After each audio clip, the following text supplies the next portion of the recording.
Trading with U.S. dollars has hurt some of the bigger state-owned enterprises in China. The value of the Chinese currency has dropped dramatically since January 1st. The state-owned airlines have all posted lower quarterly profits as they buy bulk fuel in dollars. Sinopec, the country's oil purchaser, reported similar problems because oil is traded in dollars. For the airlines, there is another consideration because of the rapid expansion and the many new aircraft that these companies are buying, priced in dollars. Air China posted a drop in net profit by 63%. China Beat reported yesterday that with Boeing jets alone, Air China has 45 on order, worth well over $3.7 billion.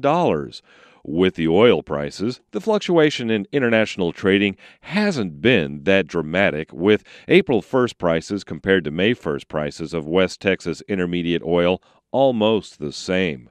Brent crude prices have been relatively stable since the beginning of the third quarter last year. But the exchange of the Chinese yuan against the dollar has dropped by roughly 16% a month.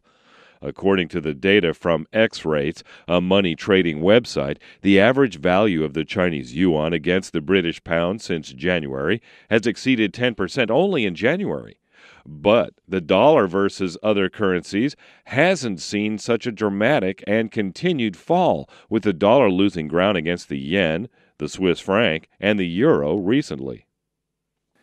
Air China, China Southern, and China Eastern Airlines all mention the exchange as an issue to their bottom line. The U.S. lawmakers are saying the yuan is undervalued as well. And for buying oil and jet fuel, the best prices will be in dollar settlement for the foreseeable future.